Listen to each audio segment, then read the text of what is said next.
Here, we're talking about changing our brain structure.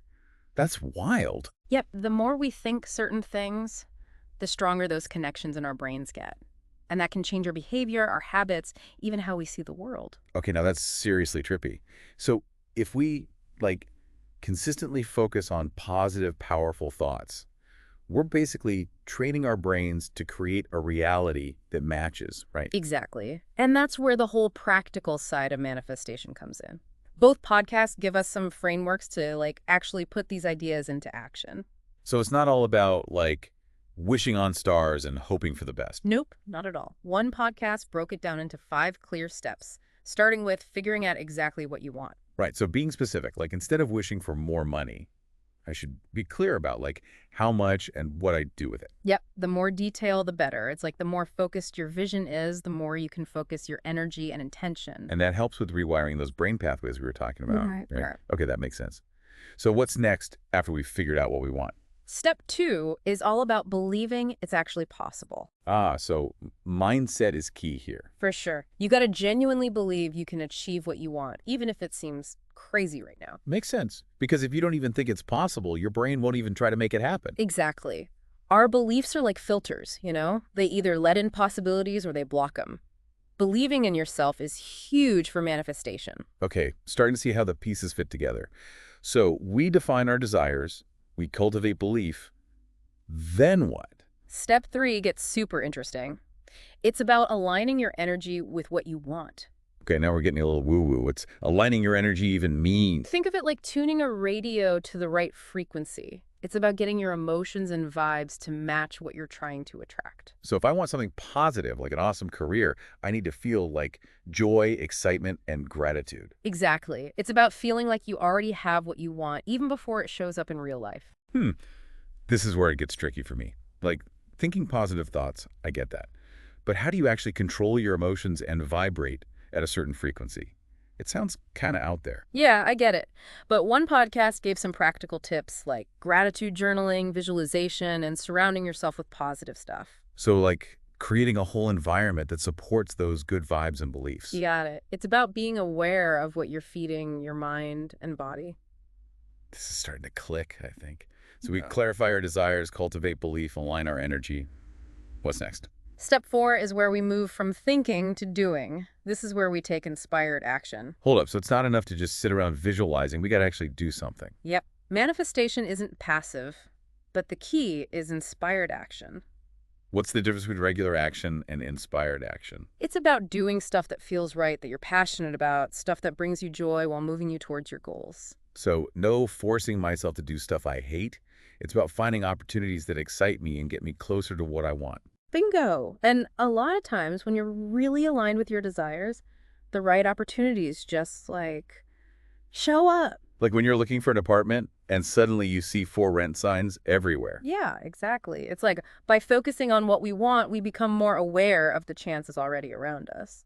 All right, 4 steps down. Clarify, believe, align, and act. What's the final piece of this manifestation puzzle? This one might be the hardest for a lot of people. Step 5 is letting go and trusting the process. Letting go. So release control. Yeah, it means not getting fixated on one specific outcome and having faith that the universe will figure it out, in the best way possible. Okay, this letting go thing is kind of messing with my brain. How can I be proactive in, shaping my reality and surrender control at the same time? Seems kind of contradictory. It's definitely a balancing act, and this is where a lot of people get tripped up. They try so hard to control every little thing that they block the whole flow of manifestation. So it's not about being passive or giving up. It's about trusting that there's like a bigger picture at play. You got it. It's like you got to surrender the how and the when, but you hold on to believing in the what. Does that make sense? Yeah, it's like setting an intention and then trusting that the universe will make it happen in its own way, on its own time. But how do you actually do that? How do you let go of the need to micromanage everything? Well, both podcasts go into that in detail, and it's definitely something we can explore further as we unpack all their insights and techniques. So one podcast, they had this really interesting take on the whole letting go thing.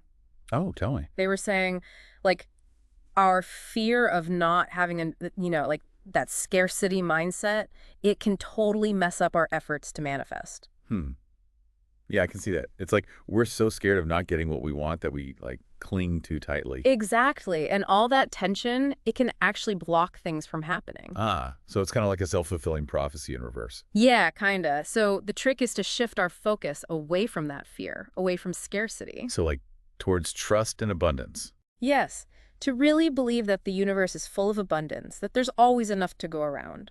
That makes me think of what the other podcast talked about, all that stuff about gratitude. Oh, right. They were big on that. Yeah, they said, like, practicing gratitude for what we already have can totally shift our energy away from feeling like we lack stuff.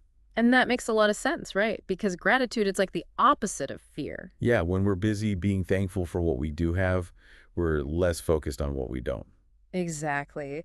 And get this, one of the podcasts even mentioned that gratitude can, like, rewire our brains. Wait, seriously? Yeah, they talked about studies showing that practicing gratitude lights up the parts of our brain that deal with happiness and well-being. So it's not just about feeling good in the moment.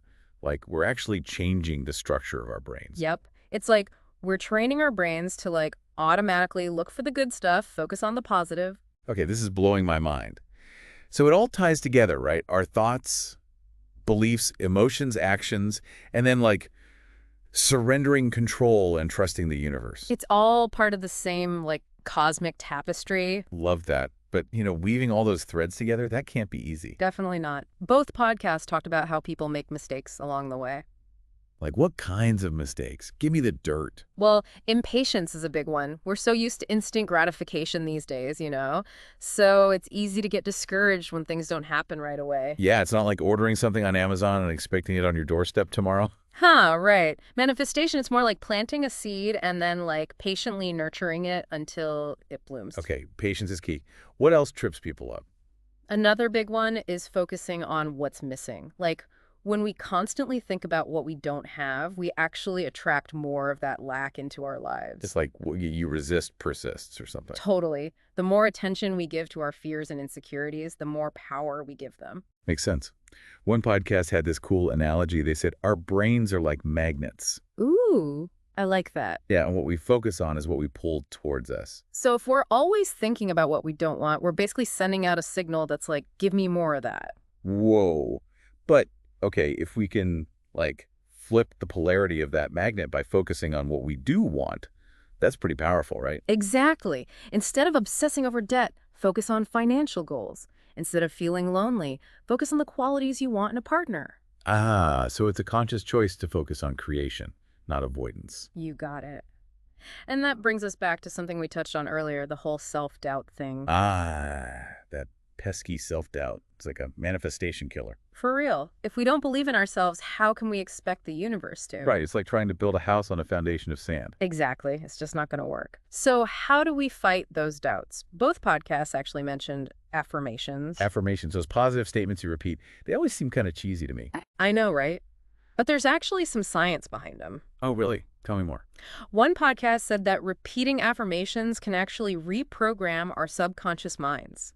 Wait, so our subconscious is listening even when we don't realize it? Yeah. And they even talked about studies showing that affirmations light up the parts of the brain linked to self-control and feeling good. So by focusing on those positive statements, we're basically convincing our brains to believe them. Exactly. It's like planting little seeds of positivity in our minds. And over time, those seeds grow into strong beliefs that can, actually change our reality. Right. But remember, it's not just about mindlessly saying stuff. You got to really mean it, It's about consciously choosing to focus on what you want to create. It's all about aligning our words, thoughts, emotions, and actions. Yeah. Right? Creating a symphony of alignment within ourselves. I dig it. So back to the practical stuff. We talked about patience, gratitude, focusing on the good, and fighting self-doubt. What else is important?